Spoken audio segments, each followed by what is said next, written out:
Hey guys, कसे आहात तुम्ही सगळे? स्वागत आहे तुमचं आपल्या यूट्यूब चॅनलवरती। तर आता आम्ही आलो आहे गाणगापूरला। तर आता आम्ही आलो आहे 3 नद्यांच्या संगमच्या इथे। तिथे नदी आहे, त्या नदीमध्ये 3 नद्यांचा संगम आहे।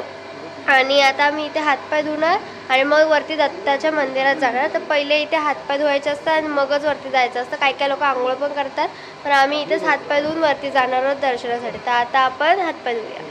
तर आता माझे मम्मी पप्पा नदीमध्ये दिवा सोडतात।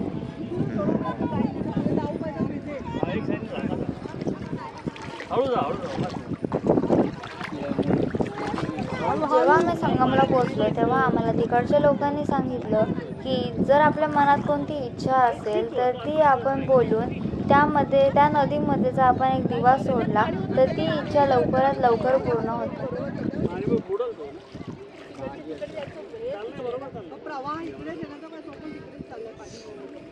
त्यानंतर आम्ही संगम येथील स्वामी नृसिंह सरस्वती यांच्या मंदिरात गेलो। ते मंदिर खूप सुंदर व मोठं होतं। त्या मंदिरात खूप शांतता होती। तर आता आम्ही गाणगापूरवरून परत अक्कलकोटला चाललो होतो। तर आम्हाला एक ऊसाची ट्रक मिळाला। तुम्हाला मी त्याची शूटिंग किंवा पिक्चर दाखवीन। तर आम्हाला ऊसाचा ट्रक मिळाला, तर आम्ही त्यांना रिक्वेस्ट केली की आम्हाला एक ऊसाचं हे द्या करून बांबू। तर त्यांनी आम्हाला किती सगळे ऊसाचे हे दिलेत, बांबू दिलेत।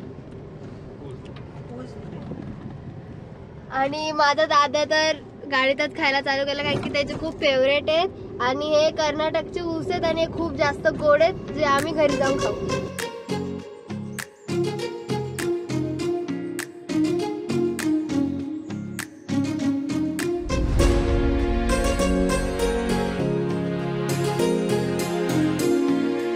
आम्ही तुळजापूरला गेलो। मंदिरात जाण्याआधी आम्ही मार्केट फिरलो। मार्केट खूप मोठं होतं आणि तिथे तुम्हाला खूप विविध गोष्टी बघायला भेटतील। जसं की तिथे तुम्हाला देवीची ओटी भेटेल, साडी भेटेल, त्यानंतर तिकडचे नारळ, तांदूळ इत्यादी गोष्टी तिथे अवेलेबल आहेत। तर तुम्ही तिथून खूप सर्व गोष्टी घेऊ शकतात। आम्ही पण घेतले होते। मार्केट नंतर आम्ही तुळजाभवानी मातेच्या मंदिरात गेलो। तिकडे जास्त लाईन नव्हती, पण आम्हाला थोडा वेळ तरी थांबावं लागलं। बाहेर खूप मोठं असं मार्केट होतं, जसं की मी तुम्हाला दाखवलंच आतमधला व्ह्यू, आणि बाहेरून तर ते अजूनच सुंदर दिसत होतं। तर आता आम्ही तुळजाभवानी मातेचं दर्शन घेतलं। मी पहिल्यांदाच दर्शन घेतलं आणि मला मूर्ती खूप जास्त आवडली। आतमध्ये शूटिंग अलाउड नव्हती, पण तुम्ही कळसाचं दर्शन घ्या। आणि इथे छोटी छोटी मंदिरं पण आहेत, आम्ही तिथे पण दर्शन घेऊ। तर तुम्ही पण आमच्यासोबत दर्शन घ्या।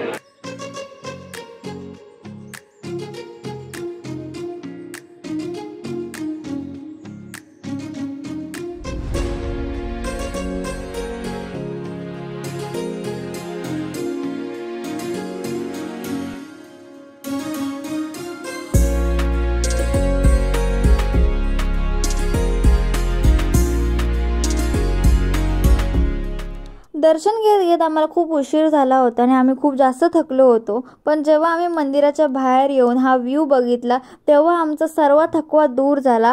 ह्या सगळं डेकोरेशन बघून या मंदिराला खूप चांगली अशी शोभा येत होती। तुळजापूर नंतर आम्ही मोरगाव येथील मयुरेश्वर गणपती यांचे दर्शन करायला गेलो, पण ते तुम्हाला आपल्या नेक्स्ट व्हिडिओमध्ये दिसेल। तोपर्यंत तुम्ही आपल्या व्हिडिओला लाईक करा, शेअर करा आणि चॅनलला सबस्क्राईब करायला बिलकुल पण विसरू नका। तर भेटेल मी तुम्हाला आपल्या नेक्स्ट व्हिडिओमध्ये। Thanks for watching.